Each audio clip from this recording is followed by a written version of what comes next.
ഇന്ത്യയുടെ കായിക ചരിത്രത്തിൽ അടയാളപ്പെടുത്തിയിട്ടുള്ള നേട്ടങ്ങളിൽ ഒരു നിർണായക ഇടം തന്നെയാണ് നമ്മളുടെ ഈ 4ാമത് വേൾഡ് കപ്പ് നേട്ടം.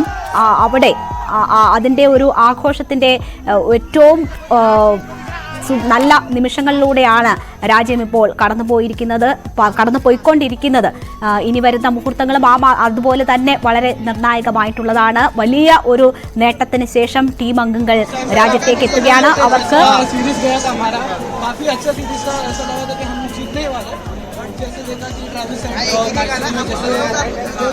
രാജ്യത്തിന്റെ ഏറ്റവും അഭിമാനകരമായ നേട്ടം സമ്മാനിച്ച താരങ്ങൾക്ക് അവർ അർഹിക്കുന്ന തരത്തിലുള്ള സ്വീകരണം ഒരുക്കുക എന്നതാണ് നമ്മുടെ സംവിധാനങ്ങളും ഒപ്പം തന്നെ ആരാധകരും ഏറ്റെടുത്തിരിക്കുന്ന ഉത്തരവാദിത്വം. അവർക്ക് മനം നിറയ്ക്കുന്ന അവർ രാജ്യത്തിന് സമ്മാനിച്ച നേട്ടത്തിന് തുല്യമായ ഒരു സ്വീകരണം അവർക്ക് ഒരുക്കുക എന്ന ആ കടമയാണ് മുംബൈയിലെ ആരാധകർക്ക് നിറവേറ്റാനുള്ളത്. അവർ അത് ഭംഗിയായി തന്നെ നിറവേറ്റുന്നു എന്ന് നമുക്ക് മനസ്സിലാക്കാം. മോശം കാലാവസ്ഥയൊക്കെ അവഗണിച്ച ആരാധകർ തിങ്ങി നിറഞ്ഞിരിക്കുകയാണ്. നമ്മുടെ പ്രിയപ്പെട്ട താരങ്ങൾ എത്തുന്ന വീതിക്ക് ഇരുവശവും അവർ അണിനിരന്നിരിക്കുന്നു. സ്റ്റേഡിയം ഇതിനോടകം തന്നെ ആരാധകരെ കൊണ്ട് നിറഞ്ഞിരിക്കുകയാണ്. ഇനിയിപ്പോൾ ആ നിമിഷങ്ങളിലേക്ക് കടക്കാനുള്ള കാത്തിരിപ്പ് മാത്രമാണ് അവശേഷിക്കുന്നത്. BCCI 125 കോടി രൂപയുടെ സമ്മാനത്തുക പ്രഖ്യാപിച്ചിട്ടുണ്ട്. അത് കൈമാറുന്നതുൾപ്പെടെയുള്ള ചടങ്ങുകൾ വാങ്കഡെ സ്റ്റേഡിയത്തിലാണ് നടക്കുക. അതിനു മുൻപാണ് വേൾഡ് കപ്പുമായി താരങ്ങൾ ഓപ്പൺ വാഹനത്തിൽ വിക്ടറി പരേഡ് നടത്തുന്നത്. ആ നിമിഷങ്ങൾക്ക് വേണ്ടി കാത്തിരിക്കുകയാണ്. നേരത്തെ രാവിലെ ഡൽഹി വിമാനത്താവളത്തിലെത്തിയ താരങ്ങൾ ചെറിയ ഒരു വിശ്രമത്തിന് ശേഷം 11 മണിയോടുകൂടി പ്രധാനമന്ത്രിയുടെ ഔദ്യോഗിക വസതിയിലെത്തി പ്രധാനമന്ത്രിയുമായി കൂടിക്കാഴ്ച നടത്തി. പ്രധാനമന്ത്രി ഓരോ താരങ്ങളോടും വ്യക്തിപരമായി തന്നെ അവരോട് വിശേഷങ്ങൾ ചോദിച്ചറിഞ്ഞു. നമ്മൾ ഇപ്പോൾ കാണുന്ന ദൃശ്യങ്ങൾ ആരാധകരെ കൊണ്ട് മുംബൈയുടെ വീഥികൾ നിറഞ്ഞിരിക്കുന്ന ആകാശ ദൃശ്യങ്ങളാണ് നമ്മൾ കാണുന്നത്. എത്രമാത്രം പേർ തടിച്ചുകൂടിയിരിക്കുന്നു എന്നത് നമുക്ക് ഈ ദൃശ്യങ്ങളിൽ നിന്ന് വ്യക്തമാണ്. എത്രമാത്രം ആവേശം, കടലിനേക്കാൾ ഇരമ്പം നമുക്കിപ്പോൾ കരയിൽ കേൾക്കാൻ കഴിയുന്നുണ്ട്. അത്രമാത്രം ആളുകൾ തിങ്ങി നിറഞ്ഞിരിക്കുന്നു. അല്പസമയത്തിനകം തന്നെ വിക്ടറി പരേഡ് ആരംഭിക്കും. എൽദോ, ഇപ്പോൾ ഏരിയൽ വിഷ്വൽസ് കൂടി നമുക്ക് ലഭിക്കുന്നു. വലിയ രീതിയിൽ ആരാധകരുടെ തിരക്ക് അവിടെ അനുഭവപ്പെടുന്നുണ്ട്. വാഹനങ്ങളൊക്കെ സജ്ജമായിരിക്കുന്നു എന്ന് അതിൽ കാണുന്നു. ഒരുപക്ഷെ താരങ്ങൾ എത്തിയിട്ടുണ്ടാകുമോ? രേണു, താരങ്ങളെത്തി. മുംബൈയിൽ ഇന്ത്യയുടെ താരങ്ങൾ അണിനിരക്കുന്ന ആ വിമാനം ലാൻഡ് ചെയ്തു എന്നുള്ളതാണ് ഏറ്റവും ഒടുവിലെത്തിയ വിവരം. Indian team flight lands at Mumbai airport എന്നുള്ള അപ്ഡേഷൻ ഇപ്പോൾ വരുന്നു. മുംബൈയിൽ ഇന്ത്യൻ താരങ്ങൾ പറന്നിറങ്ങിക്കഴിഞ്ഞു. ഇനി ആ ആവേശത്തിന്റെ നിമിഷങ്ങളിലേക്ക് അല്പസമയത്തിനകം കിടക്കും. അവർ ഇനി വിമാനത്താവളത്തിന് പുറത്തേക്ക് എത്തുന്നത് മുതൽ തുടങ്ങുകയും ആരവം. ഇപ്പോൾ കണ്ട ദൃശ്യങ്ങളിൽ, ആകാശ ദൃശ്യത്തിൽ കണ്ടല്ലോ, തീരത്തോട് ചേരുന്നതുപോലെ മുഴുവൻ ക്രിക്കറ്റ് ആരാധകരും ആ വാങ്കഡെ സ്റ്റേഡിയത്തോട് ചേർന്ന് നിൽക്കുന്ന പോലെ നമ്മൾ അത്ര മനോഹരമായി തന്നെ ആ ക്രിക്കറ്റ് ആരവത്തെ ഉൾക്കൊള്ളണം. അല്പസമയത്തിനകം ആ സ്റ്റേഡിയത്തിന്റെ ചുറ്റുപാടുമുള്ള സ്ഥലം അത് പൂർണ്ണമായും ആരാധകരെ കൊണ്ട് നിറയും. ആരാധകരാൽ ഇതിനോടകം തന്നെ മറൈൻ ഡ്രൈവ് തിങ്ങി നിറഞ്ഞു കഴിഞ്ഞിരിക്കുന്നു. മറൈൻ ഡ്രൈവിന്റെ ആ പാതയോരങ്ങളിൽ ആ ബസ് കടന്നു പോകുമ്പോൾ ഉയരുന്ന ആരവം അത് ആ ദൃശ്യങ്ങളിൽ തന്നെ ഊഹിക്കാവുന്നതേ ഉള്ളൂ. ഇതിലും വലിയൊരു ആരവം ക്രിക്കറ്റ് ആരാധകർക്ക് നൽകാൻ കഴിയില്ല. അതിലും വലിയൊരു ആദരം പ്രിയപ്പെട്ട താരങ്ങൾക്ക് നൽകാനും കഴിയില്ല. എന്നാലും ആ വാങ്കഡെ സ്റ്റേഡിയത്തിന് ചുറ്റും 10 റോഡുകളാണ് പ്രധാനമായും ഉള്ളത്. ഈ 10 റോഡുകളും പൂർണ്ണമായും അടച്ചിട്ടിരിക്കുകയാണ്. സുരക്ഷാ സാഹചര്യങ്ങൾ കണക്കിലെടുത്ത് ഓപ്പൺ ബസ്സാണ്, അതിന്റെ ക്രമീകരണങ്ങളൊക്കെ ഉണ്ട്. അപ്പോൾ അതുകൊണ്ട് തന്നെ വലിയ സുരക്ഷയിൽ തന്നെയായിരിക്കും കാര്യങ്ങൾ. പക്ഷെ എപ്പോഴും ആരാധകരുടെ ആവേശം പങ്കുവെക്കുന്നതിനുള്ള ഒരു കുറവും വരുത്തുകയില്ല എന്നുള്ളതാണ് ഏറ്റവും പ്രധാനപ്പെട്ട കാര്യം. ആരാധകരെ പൂർണ്ണമായും നിയന്ത്രിച്ചുകൊണ്ട് തന്നെ, പക്ഷെ അതേസമയം അവർക്ക് ആഘോഷിക്കാനുള്ള വക നൽകിക്കൊണ്ട് തന്നെയുള്ള ക്രമീകരണം ഒരുക്കി എന്നുള്ളതാണ് മനസ്സിലാക്കാൻ കഴിയുന്നത്. എന്നാൽ നരിമാൻ പോയിന്റ് മുതൽ വാങ്കഡെ സ്റ്റേഡിയം വരെ 2 കിലോമീറ്റർ ദൈർഘ്യം. ആ 2 കിലോമീറ്റർ ദൂരം പൂർണ്ണമായും ക്രിക്കറ്റ് ആരാധകരാൽ നിറഞ്ഞു കഴിഞ്ഞിരിക്കുകയാണ് ഇതിനോടകം മറൈൻ ഡ്രൈവിന്റെ പാത.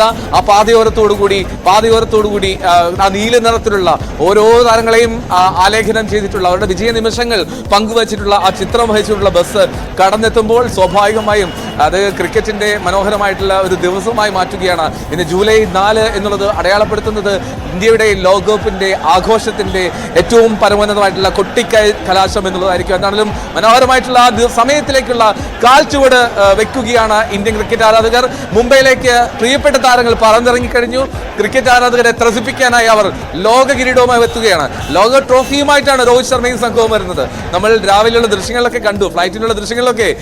ഇന്ന് രാവിലെ പറന്നെത്തിയപ്പോൾ ഏറ്റവും കൂടുതൽ തവണ ഈ ട്രോഫി ഏറ്റുവാങ്ങാൻ, ട്രോഫി പിടിച്ച് നടക്കാൻ ആഗ്രഹിച്ചിരുന്ന ഋഷഭ് പന്താണ്. അത് ക്യാപ്റ്റന്റെ കയ്യിൽ തന്നെ ട്രോഫി ഇരിക്കുക എന്നൊന്നുമില്ല. എല്ലാവരും മത്സരിച്ച് ട്രോഫിയെ ഏറ്റുവാങ്ങുന്നു, നെഞ്ചോട് ചേർക്കുന്നു, ഉമ്മ വെക്കുന്നു. അങ്ങനെ സമൂഹ മാധ്യമങ്ങളിൽ ചിത്രങ്ങളും വീഡിയോകളും പങ്കുവയ്ക്കുന്നു. അങ്ങനെ എല്ലാ തരത്തിലും അവർക്കും അതൊരു വലിയൊരു ആനന്ദലബ്ധിയുടെ ദിവസങ്ങളാണ്, നിമിഷങ്ങളാണ്. അതുകൊണ്ട് തങ്ങളുടെ പ്രിയപ്പെട്ട ആരാധകർക്ക് മുന്നിൽ എല്ലാ ക്ഷീണവും മറികടന്ന് അവരും തുള്ളിച്ചാടും, അവരും ആഘോഷം കൊള്ളും. ആ ബസ്സിന് മുകളിൽ അവരുടെ ഏറ്റവും മനോഹരമായിട്ടുള്ള ആവേശം നമുക്ക് കാണാൻ കഴിയും. നമ്മൾ ഈ ക്രിക്കറ്റ് താരങ്ങളുടെ പ്രകടനം കൊണ്ട് നമ്മൾ ഗാലറിയിൽ ഇരിക്കുന്നവർക്ക്, ടി വി സ്ക്രീനിന് മുന്നിലിരിക്കുന്നവർക്ക് ആവേശം കൊള്ളാൻ കഴിയാറുണ്ട്. പക്ഷേ ഈ ക്രിക്കറ്റ് താരങ്ങൾ തന്നെ നേരിട്ട് ആവേശം കൊള്ളുന്ന മനോഹര നിമിഷങ്ങൾ അത് അത്യപൂർവമാണ്. ഇതുപോലുള്ള വലിയ ഇരകൾ നേടുമ്പോൾ മാത്രമായിരിക്കും അത്തരത്തിലുള്ള അവസരം. അപ്പോൾ അങ്ങനെ നോക്കുകയാണെങ്കിൽ ഇത്രയും വലിയൊരു സ്വീകരണം ഒരുക്കുന്നത് വഴി ക്രിക്കറ്റ് ആരാധകരുടെ മറ്റൊരു ഉത്സവ ചിത്രം കൂടി നമുക്ക് കാണാൻ കഴിയും. ഒരു പൂരം ആഘോഷിക്കുന്നത് പോലെ. അതിനാൽ അതിനപ്പുറം ഒരു വലിയ പെരുങ്കളിയാട്ടം ജയിച്ചെത്തിയതിന്റെ സന്തോഷം അവർ പങ്കുവയ്ക്കും. മുംബൈ പൂർണ്ണമായും ക്രിക്കറ്റിന്റെ ആവേശത്തിലേക്ക് അമരുകയാണ്. എന്താണെങ്കിലും മഴ ഇപ്പോൾ അല്പം മാറി നിൽക്കുന്നുണ്ട്. ഇപ്പോൾ നമുക്ക് ദൃശ്യങ്ങൾ കാണാമല്ലോ. മറൈൻ ഡ്രൈവിന്റെ ഓരത്തുകൂടി നിൽക്കുന്ന ആളുകളാണ്. ഇടയ്ക്ക് കാണിക്കുന്ന ആകാശ ദൃശ്യമാണ് ഏറ്റവും മനോഹരം തോന്നുന്നു. കാരണം അത്രമാത്രം ആളുകൾ നമ്മൾ ഒരു സ്റ്റേഡിയത്തിൽ കാണുന്നത് പോലെ ചിലപ്പോൾ അതിനപ്പുറമുള്ള ആളുകളോട് എത്തിയിട്ടുണ്ട്. സ്റ്റേഡിയത്തിലേക്ക് ആദ്യം എത്തുന്നവർക്ക് പ്രവേശനം എന്നത് മാത്രമാണ് വെച്ചിരിക്കുന്ന നിബന്ധന. അങ്ങനെയെങ്കിൽ ഈ ആരാധകർക്ക് മുഴുവൻ സ്റ്റേഡിയത്തിലേക്ക് കടക്കാൻ കഴിയുമോ എന്നുള്ള സംശയമുണ്ട്. പിന്നെ ക്രിക്കറ്റ് മത്സരം അല്ലാത്തതുകൊണ്ട് ഒരു പക്ഷേ ഈ ഗ്രൗണ്ടിലേക്കും കൂടുതൽ പ്രവേശനം നൽകിയേക്കും. പക്ഷേ അപ്പോഴും പിച്ചും ഗ്രൗണ്ടും ടർഫും ഒക്കെ നിലനിർത്തേണ്ട ഒരു സാഹചര്യമുണ്ട്. അതുകൊണ്ട് തന്നെ അതിന് മാത്രമുള്ള സൗകര്യം ഒരുക്കിയിട്ടുള്ള ഒരുപക്ഷെ VVIPകൾക്ക് കൂടുതൽ സാഹചര്യം ഒരുക്കുമായിരിക്കും ഗ്രൗണ്ടിൽ നടുവിലേക്ക് ഇറങ്ങാൻ. എന്തായാലും സ്റ്റാൻഡുകളിൽ പരമാവധി ആളുകൾ നിറയ്ക്കുക എന്നുള്ളതാണ് ആദ്യ ക്രമീകരണം. അതിനുശേഷമായിരിക്കും ബാക്കിയുള്ള കാര്യം. എന്താണെങ്കിലും ആ സ്റ്റേഡിയം നിറഞ്ഞു കവിയും. ഒരുപക്ഷെ സച്ചിൻ ടെണ്ടുൽക്കർ വിരമിച്ച ആ ദിനം നമ്മൾ ഓർക്കുന്നുണ്ടാകും. അന്നാണ് മുംബൈയിലെ വാങ്കഡെ സ്റ്റേഡിയം ഒരു ക്രിക്കറ്റിന്റെ മറ്റൊരു വികാര നിർഭര നിമിഷത്തിന് സാക്ഷ്യം വഹിച്ചത്. അന്ന് സച്ചിൻ വിളികളാൽ മുഖരിതമായിരുന്നുവെങ്കിൽ പിന്നീട് അതിനു മുമ്പ് 2011 ലോകകപ്പ് ജയിച്ചപ്പോൾ നമ്മൾ ആവേശം കൊണ്ടു. പക്ഷേ ഏറ്റവും വികാര നിർഭരമായിട്ടുള്ള നിമിഷത്തിന് വേദിയായത് 2015 അന്ന് 14 സച്ചിൻ ടെണ്ടുൽക്കർ റിട്ടയർ ചെയ്ത സമയത്താണ്. അപ്പോൾ അതിന് സമാനമായിട്ടുള്ള അല്ലെങ്കിൽ ഏറെക്കുറെ അതോട് ചേർത്ത് വെക്കുന്ന ഒരു വികാര നിർഭര നിമിഷത്തിനായിരിക്കും വേദിയാവുന്നത്. 2-3 കാര്യങ്ങളുണ്ട്. അതിൽ രോഹിത് ശർമ്മ T20 ക്രിക്കറ്റ് അവസാനിപ്പിച്ചു. വിരാട് കോഹ്ലി ഇന്ത്യയുടെ ഏറ്റവും മികച്ച ബാറ്റർ 2020 ക്രിക്കറ്റിൽ നിന്ന് വിരമിക്കുന്നു. രാജ്യാന്തര 2020യിൽ നിന്ന് രവീന്ദ്ര ജഡേജ മനോഹരമായിട്ടുള്ള ഒരു ഓൾറൗണ്ടർ, ഇന്ത്യ കണ്ടിട്ടുള്ള മികച്ച ഓൾറൗണ്ടർമാരുടെ പട്ടികയിൽപ്പെടുത്താവുന്ന ഒരാൾ രവീന്ദ്ര ജഡേജ വിരമിച്ചു. അങ്ങനെ ഒരുപാട് താരങ്ങളുടെ വിരമിക്കൽ പ്രഖ്യാപനം കൂടി ഉണ്ടായിരുന്നു ഈ ലോകകപ്പ് നേട്ടത്തിന് പിന്നാലെ. അപ്പോൾ അതുകൊണ്ട് തന്നെ ഇവർക്കൊക്കെ വീരോചിതമായിട്ടുള്ള യാത്രയപ്പ് നൽകേണ്ട സാഹചര്യം കൂടിയുണ്ട് ഈ ആരാധകർക്കിടയിൽ. തീർച്ചയായും. ഏതായാലും നമ്മൾ ഇപ്പോൾ കാണുന്നത് കൂടുതൽ ദൃശ്യങ്ങളാണ്. മണ്ണ് നുള്ളി ഇടാൻ ഇടമില്ല എന്ന് പറയുന്നത് പോലെ ആരാധകരെ കൊണ്ട് നിറഞ്ഞിരിക്കുകയാണ് അവിടം എന്ന് വേണം നമ്മൾ ആകാശ ദൃശ്യങ്ങളിൽ നിന്ന് മനസ്സിലാക്കാൻ. അത്രമാത്രം ആരാധകർ തമ്പടിച്ചിരിക്കുന്നു. അല്പസമയത്തിനകം തന്നെ താരങ്ങൾ വിമാനത്താവളത്തിന് പുറത്തേക്ക് എത്തും. അല്പം മുൻപാണ് വിമാനം അവിടെ ലാൻഡ് ചെയ്തത്. മോശം കാലാവസ്ഥയെ തുടർന്ന് പ്രതീക്ഷിച്ചതിലും വൈകിയാണ് വിമാനം എത്തിയത്.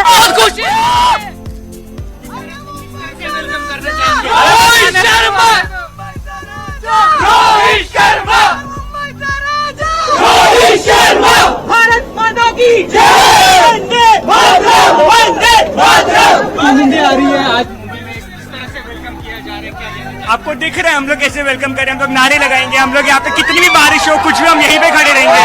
वेलकम टीम इंडिया बताओ. नहीं देगा आपको. Will welcome team India with Argentina का रिकॉर्ड तोड़ेंगे. एग्जैक्टली वर्ल्ड कप वाला, फीफा वाला. और कितनी बारिश हो, तूफान, हम लोग रात तक यहीं पे खड़े रहेंगे. Will welcome team India and will support them with all our chance. Jay Shah the best script writer. ये सब बोर्ड कैमरा में नहीं बोलने का. इतनी सारी क्राउड है, क्या देना चाहेंगे भाई? बहुत अच्छा फीलिंग है. जब से इंडिया जीता है तब से यही फीलिंग था कि वापस इंडिया कब आएगा और ये परेड कब होगा, उसकी राह देख रहे थे. आज इंडिया आ रहे तो उसके लिए बहुत एक्साइटेड है. देखते हैं अभी कब इंडिया आती है और उसके लिए रुक रहे. बस बारिश भी आए और इंडिया भी टीम इंडिया आ जाए, मजा आ जाएगा.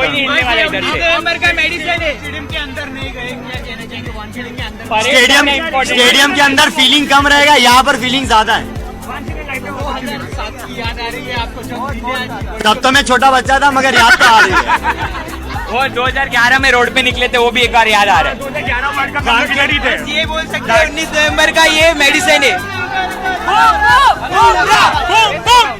क्या कहना चाहेंगे आप? ये अच्छी खुशी है, हमारी इंडिया जीत गई।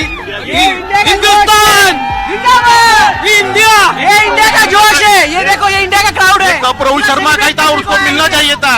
वर्ल्ड कप भी हमारा था और ये भी कप हमारा था, और आने वाली चैंपियन ट्रॉफी भी हमारी रहेंगी और वर्ल्ड चैंपियन ट्रॉफी भी हमारी रहेंगी। भारत माता की जय।